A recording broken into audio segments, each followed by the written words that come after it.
Welcome. So we throw the word robbery around all the time, right? You see it in headlines, you hear it on the news, but what does it actually mean in the cold, hard text of the law? What's the real line in the sand that separates a simple theft from the much, much more serious crime of robbery? Well, it turns out the law draws that line with a very sharp pencil. And today we're going to take that complex legal statute and break it down piece by piece into something we can all understand. Let's get into it. Here's our game plan for today. First, we're going to unpack the three essential ingredients that have to be there for a crime to be called robbery. Then we'll see how those ingredients create two completely different kinds of robbery. From there, we'll get into the nitty-gritty of the consequences for each path. And finally, we'll wrap it all up by looking at the legal off-ramps, the defenses that can be used to fight a robbery charge. Okay, let's start at square one, the absolute foundation. What is that one single element that takes what might have been a simple theft and transforms it, legally speaking, into the felony of robbery? The whole answer is found in a very specific recipe with three key ingredients. To get your head in the right space, just think about this for a second. Picture a crowded street. You've got a pickpocket, smooth as silk, who lifts a wallet from someone's pocket. The victim doesn't feel a thing. Now, on the next block, a mugger confronts someone and says, "Give me your wallet." In both scenarios, the result is the same, a stolen wallet. But I promise you, in the eyes of the law, these two acts are not just different, they are universes apart. And it all comes down to the how. And boom, here it is. This is the crucial dividing line. Theft is fundamentally a crime of stealth, of secrecy. It works because the victim has no idea it's happening. Robbery, on the other hand, is the exact opposite. It's a crime of confrontation. It's in your face. The robber succeeds not through stealth, but by completely overpowering the victim's will, either with actual violence, the threat of violence, intimidation, or by physically forcing their way through a barrier. That single element is the game changer. So, the best way to wrap your head around this is to think of robbery as a very precise, very specific crime recipe. It's not like making a stew where you can just kind of eyeball the ingredients. No, this is more like baking a delicate pastry. For a prosecutor to get a conviction for robbery, they have to prove to a jury that every single one of these mandatory ingredients was in the mix. If you leave just one out, say you have the taking of property, but there was zero force or intimidation, well, you haven't made a robbery. You've made a completely different dish, probably theft. The law is just that precise. And here is that recipe, straight from the source, Article 293. Now, it sounds a little dense, a little bit like legalese, but stick with me. The unlawful taking of personal property belonging to another, with intent to gain, by means of violence against or intimidation of any person, or using force upon things. Every single phrase in that sentence is doing heavy lifting, and hidden inside this one definition are our three essential ingredients. So let's break that down. Here are the three legs of the stool. If one is missing, the whole thing falls over. Ingredient number one, the taking. This is the physical part, what lawyers call the actus reus, or the guilty act. It's the simple, physical action of taking property that belongs to someone else. Ingredient two, the mindset. This is the mental part, the mens rea, the guilty mind. You see, it's not enough to just take something. You have to have the specific intent to gain. And finally, ingredient number three, the method. This is our game changer. This is what makes robbery, robbery. The taking must be done using violence, intimidation, or force. All three have to be there, no exceptions. Now that third ingredient, the method, is so incredibly important that it actually splits the entire crime of robbery in two. It creates a critical fork in the road, leading to two completely different categories of robbery that the law views and punishes in dramatically different ways. And here are those two distinct paths. On one side, you've got robbery committed against a person. This is the one we usually think of. The mugging, the carjacking, where violence or the threat of it is aimed directly at a human being. On the other path, you have robbery committed against things. This is your classic heist scenario. The force isn't used against a person, but against an object, smashing a jewelry case, picking a lock, cracking a safe to get to the property inside. So you might be asking, why does the law even bother making this distinction? The answer gets to the very heart of our legal philosophy. It's because the law, above all else, values human life and safety over inanimate objects. It's a fundamental moral judgment written into our legal code. A broken window can be replaced. A stolen wallet is just money. But the physical and psychological trauma inflicted on a person is a harm of a completely different magnitude, and the law reflects that big time. That brings us right to that first, more serious path: robbery with violence against people. I want you to think about this like a video game. The moment the criminal decides to use violence or intimidation, the crime levels up. It's no longer a simple property crime. And as we're about to see, the more harm that's caused, the more the crime and its penalties continue to level up, and up, and up, and up. Check out this escalation ladder, straight out of Article 294. The penalty isn't a single flat number. It's a sliding scale based entirely on the consequences of the criminal's actions. At the bottom rung, you have the baseline: simple violence or intimidation. But if that violence actually causes a physical injury, the penalty immediately skyrockets. If those injuries are deemed serious physical injuries, it jumps again. And at the very top of the ladder, if the robbery results in a homicide, a rape, or mutilation, the crime hits its maximum level, and the penalties become the most severe that the law allows. This quote really says it all, doesn't it? Context is absolutely everything. The law doesn't just see a robbery and stamp it with a punishment. No, it puts the entire event under a microscope. It asks, how did it happen? Where did it happen? What was the result?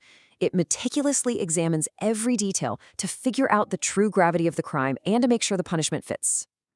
And just when you thought it couldn't get more complex, the law adds another layer. On top of that escalation of harm, there are what we can think of as difficulty modifiers, or what lawyers call aggravating circumstances. These are specific factors that, if they're present during the crime, automatically pump up the seriousness and the penalty, even if the level of physical harm stays the same. So what are these modifiers? Well, Article 295 gives us a few key examples. First, committing the robbery in an uninhabited place. Why does that matter? Because it means the victim is isolated, they're vulnerable, and there's no one around to help. Second, using a firearm out on a public street. This one's pretty obvious. It raises the level of danger for everyone, not just the victim. And third, a really interesting one: committing the crime by a band. And that, as you'll see, is a very specific legal term. You might think a band just means a group of bad guys, right? Well, not in the eyes of the law. The law is incredibly specific here. Article 296 tells us that it only qualifies as a band when more than 3 armed people are involved. Think about that. 3 armed robbers? That's just a group. But the minute that 4th armed person shows up, boom, legally, you now have a band. Let's just stare at that for a second. More than 3. It's that 4th person that flips the switch. And why? Why is that number so important? It's because the law recognizes that a band represents an absolutely overwhelming force. It signals a level of planning and intimidation that leaves the victim with virtually zero chance to fight back or get away. It transforms the event into something far more terrifying, and for that reason, it demands a much higher punishment. Okay, let's switch gears. We're going to leave the street confrontation behind and walk down that second path from our fork in the road: robbery with force upon things. So, if the last section was about a mugging, this section is the anatomy of a heist. We're talking breaking and entering, safe cracking, all that good stuff from the movies. Here, the focus isn't on a person, it's on defeating a physical defense. But here's the fascinating thing. Even when the crime is technically against a thing, the law is still obsessed with protecting people. So the very first question it asks is about the location. Was the crime committed in an inhabited place or an uninhabited place? An inhabited place, like someone's home, carries a high risk that things could go wrong, that the robber could run into someone, and a property crime could suddenly escalate into a violent one. An uninhabited place, like a vacant building, has a much lower risk, and the law takes that into account. And the law defines these places pretty broadly. According to Article 301, an inhabited house isn't just a house. It can be any shelter, even a ship or a boat, as long as someone considers that they're dwelling. And a public building, like a courthouse or post office, is given special protection. It's considered a public building even if it's the middle of the night and completely empty. The law is trying to protect both our private homes and our public spaces. So what actually counts as force upon things?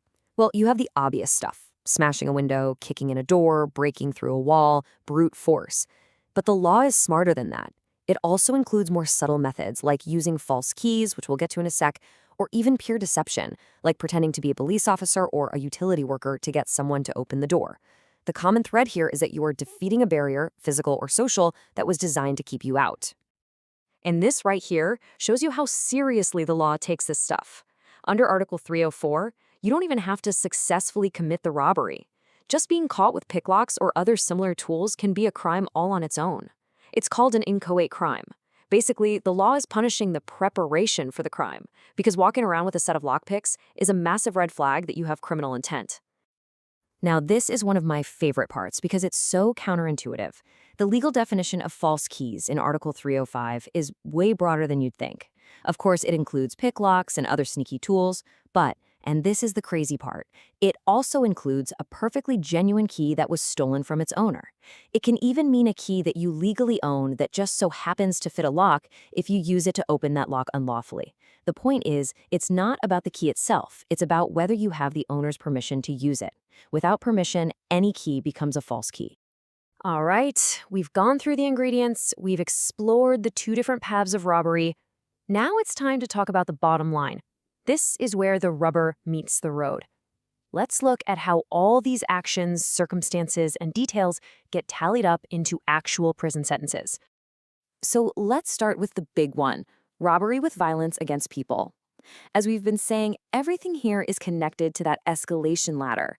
The numbers you're about to see are a direct mathematical reflection of that core legal principle. The more you harm another human being, the longer you will be locked away. It's that simple. Just look at these numbers for a second. 20 to 40 years if a robbery results in a homicide. That's a lifetime for many people. And notice that even an attempted robbery with homicide can get you almost the same sentence. These aren't just numbers on a chart.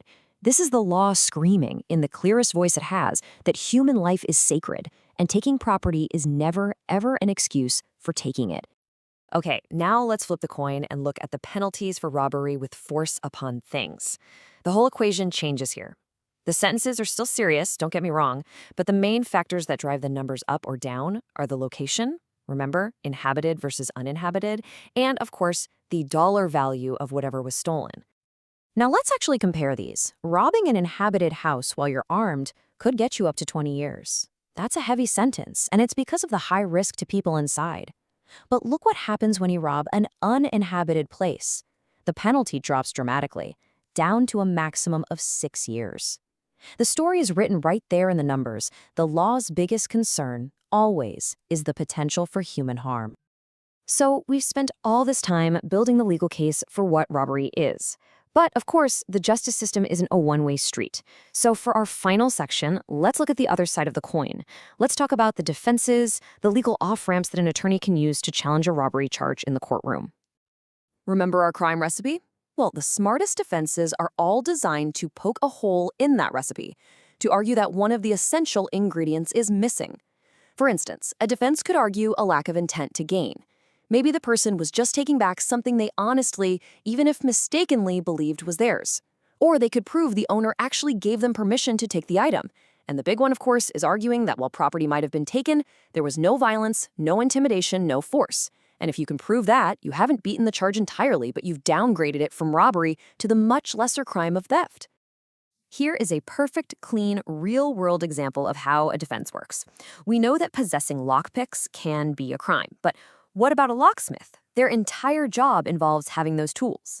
Their defense is simple: context and lawful purpose. Yes, they have the tools, but they don't have the mens rea, the guilty mind. Their profession gives them a legitimate reason to possess those tools, which completely cancels out the criminal intent the law would otherwise assume. It's a beautiful illustration of how that invisible mindset ingredient is everything. And that's where we'll leave it. We've seen that this idea of intent is the absolute cornerstone of the crime of robbery, and it's also the cornerstone of its defense. But that brings us to this massive philosophical question that sits right at the heart of our entire justice system. If this invisible, unprovable thing called intent is the magic key that can either lock someone in a cage for decades or set them free, how can a court made up of human beings ever really truly know for sure what was going on in someone else's head? That is the ghost in the courtroom, and it's a puzzle that lawyers, judges, and juries have to try and solve every single day.